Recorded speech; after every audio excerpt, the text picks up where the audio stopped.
Hello everyone, my self upon Mishra Shri coaching classes से आपके लिए आज नया बैच लेकर आ रहा हूँ, जिसमें मैं आपको क्लास 11th के फिजिक्स के सिलेबस को आज बताऊंगा। ठीक है, हम देखते हैं क्लास 11th के फिजिक्स का सिलेबस। क्लास 11th में फर्स्ट यूनिट जो हमारा है फिजिक्स में, वो है फिजिकल वर्ल्ड एंड मेजरमेंट, जिसमें दो चैप्टर्स हैं हमारे। फर्स्ट चैप्टर है physical world and second chapter है यूनिट एंड मेजरमेंट। ओके, इससे पहले जो हमारा ईयर बीता है उसमें कुछ रिलेटेड पोर्शन थे, तो अभी जब तक हमारा इस 2023-24 का न्यू सिलेबस नहीं आ जाता है तब तक हम अपने पूरे सिलेबस को जानकर चलेंगे। हो सकता है अप्रैल लास्ट या मई तक हमारा सिलेबस आ जाए तो आपको हम उस पर फिर एक डिटेल वीडियो प्रोवाइड करा देंगे, जिसमें आपको पता चल जाएगा कि आपके सिलेबस में कौन कौन से चैप्टर हैं, कौन कौन से चैप्टर नहीं है।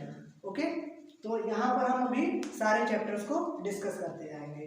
तो जैसा कि हमने फर्स्ट यूनिट में देखा फिजिकल वर्ल्ड, जिसमें हम फिजिक्स क्या है, साइंस क्या है, फिजिक्स के स्कोप्स क्या है, साइंस के क्या स्कोप है, कुछ फंडामेंटल फोर्सेस, इन सब के बारे में पढ़ेंगे।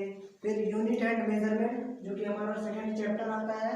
इस यूनिट एंड मेजरमेंट में हम किसी भी चीज़ों को मेज़र कैसे करते हैं, फिजिकल क्वांटिटीज़ क्या हैं, फंडामेंटल क्वांटिटीज़ क्या हैं, डिराइव्ड यूनिट्स क्या होती हैं, और एरर को पढ़ेंगे जिसमें हमारे सम एरर्स आ जाते हैं, परसेंटेज एरर, एब्सोल्यूट एरर। इसके बारे में आगे हम डिस्कस करेंगे अगले वीडियोज़ में। आज यहाँ पर हम सिलेबस को देख लेते हैं। सेकेंड यूनिट हमारा है काइनेमैटिक्स।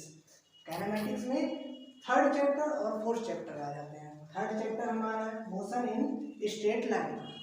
जब हम स्ट्रेट लाइन में मोशन करते हैं, हम बेसिक में क्लास 9th में भी पढ़ चुके हैं, तो उससे थोड़ा सा अपर लेवल में पढ़ना है।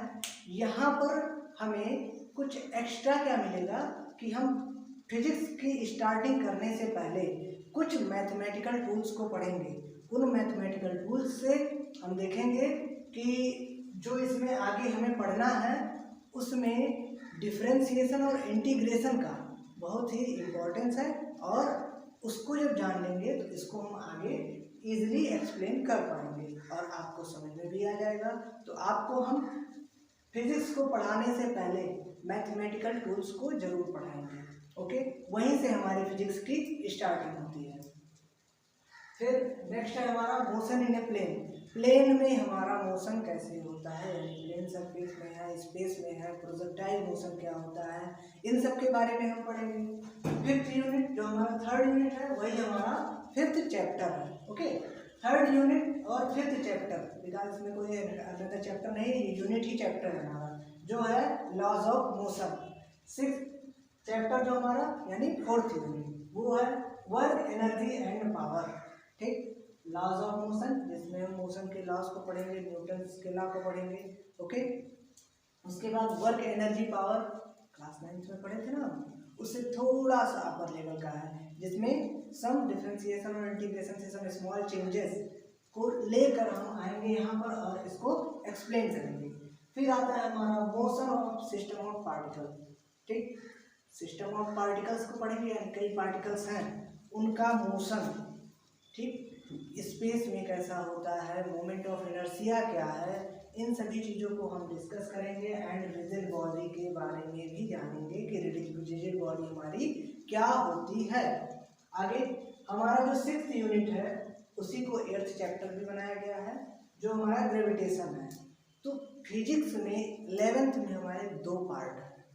फर्स्ट पार्ट में यहाँ से फर्स्ट यूनिट से लेकर और फिफ्थ यूनिट तक, मीन्स 7 चैप्टर तक, ठीक, ये हमारे पार्ट फर्स्ट में आ जाते हैं। ओके, यानी हम समझ सकते हैं चैप्टर फर्स्ट टू चैप्टर 7 ये हमारे पार्ट फर्स्ट में आ जाते हैं। ओके, नेक्स्ट जो हमारा 6th यूनिट है या 8th चैप्टर से, ये हमारे सेकंड पार्ट में आते हैं। देखते हैं सेकंड पार्ट में 8th जो यूनिट है वो है ग्रेविटेशन। क्लास 9th में पढ़ा था ना, उसी से थोड़ा सा अपर है। हम देखेंगे इसमें कि अर्थ के डेप्थ में अगर कोई ऑब्जेक्ट है या अर्थ से कुछ हाइट पर है तो उस पर लगने वाला फोर्स ऑफ अट्रैक्शन क्या होगा, ग्रेविटेशनल फोर्स को फिर से हम रीडिफाइन करेंगे और उसको अच्छे से जानेंगे। Okay, property of bulk matter, जो हमारी 7th यूनिट है। 7th यूनिट में बल्क मैटर यानी हमारे सॉलिड, लिक्विड, गैसेस, इन सब के बारे में होते हैं, ये बल्क मैटर में आते हैं, जिसमें हमें क्या पढ़ना है, 9 चैप्टर है मैकेनिकल प्रॉपर्टीज ऑफ सॉलिड, यानी सॉलिड की मैकेनिकल प्रॉपर्टीज को पढ़ना है। ठीक, फिर mechanical properties of fluid 10th chapter है, जिसमें हम फ्लूइड यानी फ्लूइड में 2 आ जाते हैं।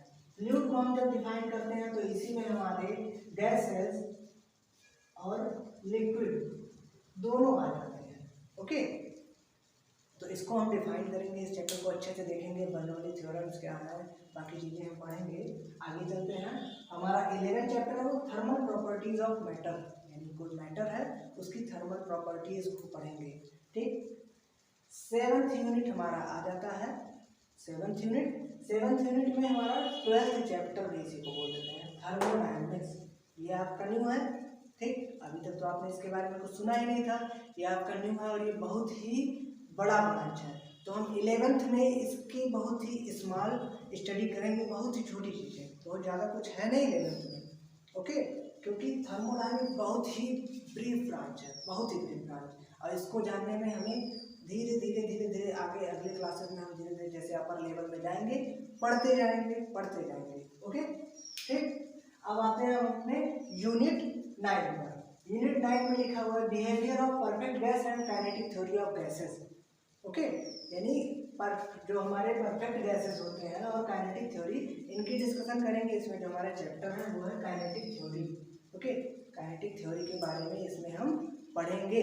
आगे हम चलते हैं, देखते हैं हमारा जो 10th यूनिट है वो है ऑसिलेशन एंड वेव, ये हमारा लास्ट यूनिट है। ओके, इसमें 14 चैप्टर है ऑसिलेशंस एंड 15 है वेव्स। ठीक, तो आगे हम इसको धीरे धीरे सब डिस्कस करेंगे। तो हम जान लेते हैं जो हमारे चैप्टर 8 से लेकर चैप्टर 15 है, ये हमारा पार्ट 2 में है। ओके, सो आई होप आपको वीडियो पसंद आएगा। बाकी आपको हम अगले लेक्चर में सब कुछ बताएंगे। आगे धीरे धीरे अगले लेक्चर में हम अपने चैप्टर्स को स्टार्ट करेंगे। So thank you for watching.